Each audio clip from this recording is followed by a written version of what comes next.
ಭಾರತೀಯ ಸಂವಿಧಾನದ ಅನುಚ್ಛೇದ 14 ಭಾರತೀಯ ನಾಗರಿಕರಿಗೆ ಈ ಖಾತರಿ ನೀಡುತ್ತದೆ.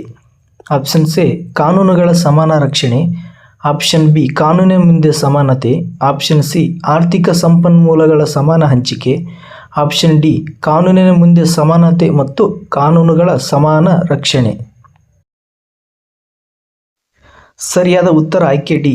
ಭಾರತದ ಸಂವಿಧಾನದ ಅನುಚ್ಛೇದ 14 ಈ ಕೆಳಗಿನಂತೆ ಹೇಳುತ್ತದೆ: ರಾಜ್ಯವು ಯಾವುದೇ ವ್ಯಕ್ತಿಗೆ ಕಾನೂನಿನ ಮುಂದೆ ಸಮಾನತೆಯನ್ನು ಅಥವಾ ಭಾರತದ ಭೂಪ್ರದೇಶದೊಳಗಿನ ಕಾನೂನುಗಳ ಸಮಾನ ರಕ್ಷಣೆಯನ್ನು ನಿರಾಕರಿಸಬಾರದು.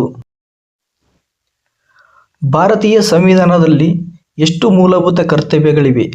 Option A 9, option B 10, option C 11, option D 12. ಸರಿಯಾದ ಉತ್ತರ ಆಯ್ಕೆ ಸಿ.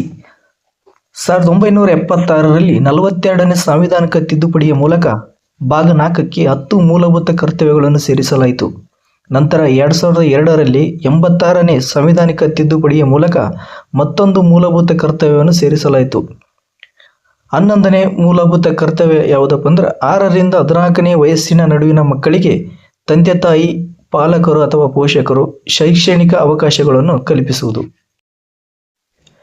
ಪ್ರತಿಬಂಧಕ ಬಂಧನ ಎಂದರೆ ಆಪ್ಷನ್ ಎ ವಿಚಾರಣೆಗಾಗಿ ಬಂಧನ, ಆಪ್ಷನ್ ಬಿ ವಿಚಾರಣೆ ನಂತರ ಬಂಧನ, ಆಪ್ಷನ್ ಸಿ ವಿಚಾರಣೆ ಇಲ್ಲದೆ ಬಂಧನ, ಆಪ್ಷನ್ ಡಿ ಗುರುತಿಸಬಹುದಾದ ಅಪರಾಧಕ್ಕಾಗಿ ಬಂಧನ. ಸರಿಯಾದ ಉತ್ತರ ಆಯ್ಕೆ ಸಿ.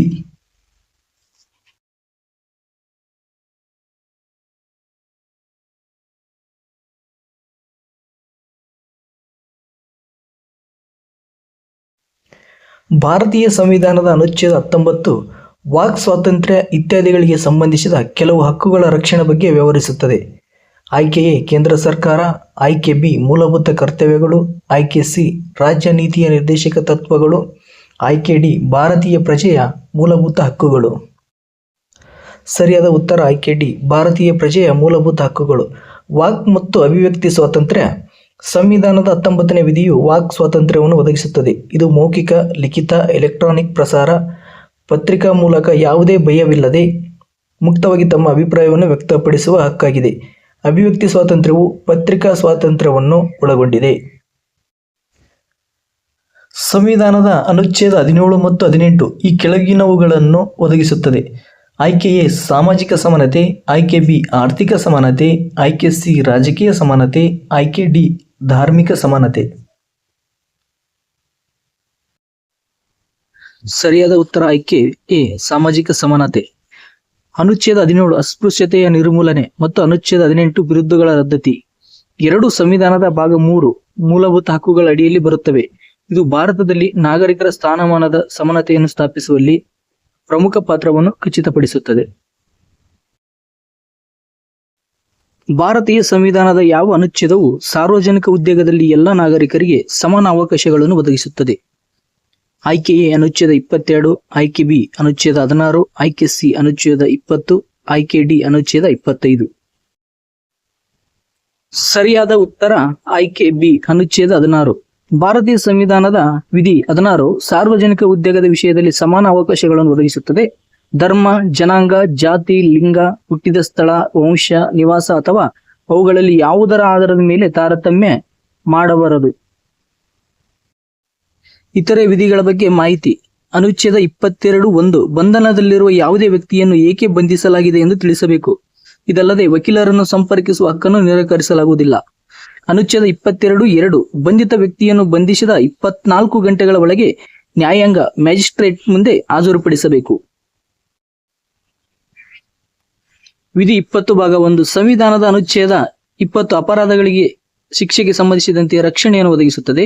ಆಯೋಗದ ಸಮಯದಲ್ಲಿ ಅಪರಾಧವಲ್ಲದ ಕೃತ್ಯಕ್ಕಾಗಿ ಯಾರನ್ನೂ ಶಿಕ್ಷೆಗೆ ಗುರಿಪಡಿಸಲಾಗುವುದಿಲ್ಲ ಮತ್ತು ಅದರ ಆಯೋಗದ ಸಮಯದಲ್ಲಿ ಚಾಲ್ತಿಯಲ್ಲಿದ್ದ ಕಾನೂನಿನಲ್ಲಿ ಒದಗಿಸಲಾದುದಕ್ಕಿಂತ ಹೆಚ್ಚಿನ ಶಿಕ್ಷೆಯನ್ನು ಯಾರಿಗೂ ನೀಡಲಾಗುವುದಿಲ್ಲ. ಅನುಚ್ಛೇದ 20 ಭಾಗ 2 ಯಾವುದೇ ವ್ಯಕ್ತಿಯನ್ನು ಒಂದೇ ಅಪರಾಧಕ್ಕಾಗಿ ಒಂದಕ್ಕಿಂತ ಹೆಚ್ಚು ಬಾರಿ ವಿಚಾರಣೆಗೆ ಒಳಪಡಿಸಬಾರದು ಮತ್ತು ಶಿಕ್ಷಿಸಬಾರದು.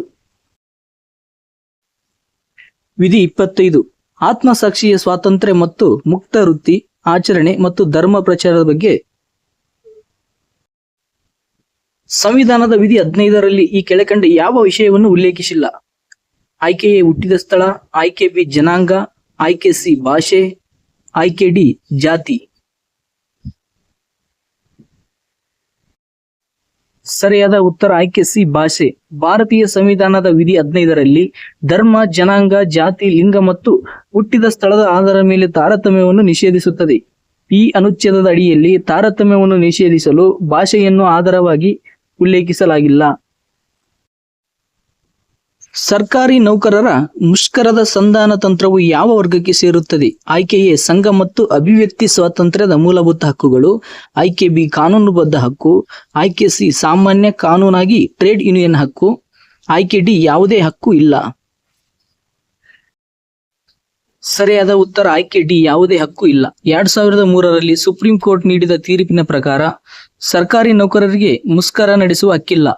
ರಾಜ್ಯ ಅಥವಾ ರಾಷ್ಟ್ರದ ಆರ್ಥಿಕತೆ ಮತ್ತು ಕೈಗಾರಿಕಾ ಚಟುವಟಿಕೆಗಳನ್ನು ನಿಷ್ಕ್ರಿಯಗೊಳಿಸುವ ಅಥವಾ ನಾಗರಿಕರಿಗೆ ಅನಾನುಕೂಲತೆಯನ್ನುಂಟು ಮಾಡುವ ಹಕ್ಕನ್ನು ಯಾವುದೇ ರಾಜಕೀಯ ಪಕ್ಷ ಅಥವಾ ಸಂಘಟನೆ ಹಕ್ಕು ಸಾಧಿಸಲು ಸಾಧ್ಯವಿಲ್ಲ ಎಂದು ಸುಪ್ರೀಂ ಕೋರ್ಟ್ ತಿಳಿಸಿದೆ. ಭಾರತೀಯ ಸಂವಿಧಾನದಲ್ಲಿ ಅಲ್ಪಸಂಖ್ಯಾತರನ್ನು ಗುರುತಿಸುವ ಆಧಾರವೇನು?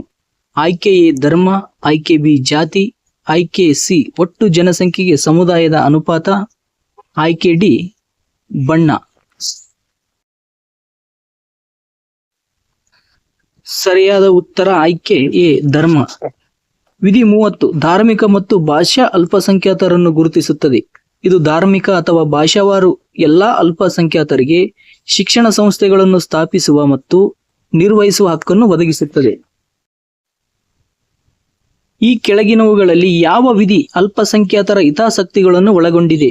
ಆಯ್ಕೆ ಎ 14, ಆಯ್ಕೆ ಬಿ 19, ಆಯ್ಕೆ ಸಿ 29, ಆಯ್ಕೆ ಡಿ 32.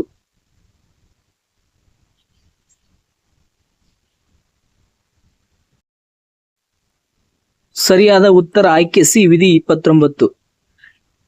ಕಲಂ 29 ಅಲ್ಪಸಂಖ್ಯಾತರ ಹಿತಾಸಕ್ತಿಗಳನ್ನು ರಕ್ಷಿಸುತ್ತದೆ. ಧನ್ಯವಾದಗಳು.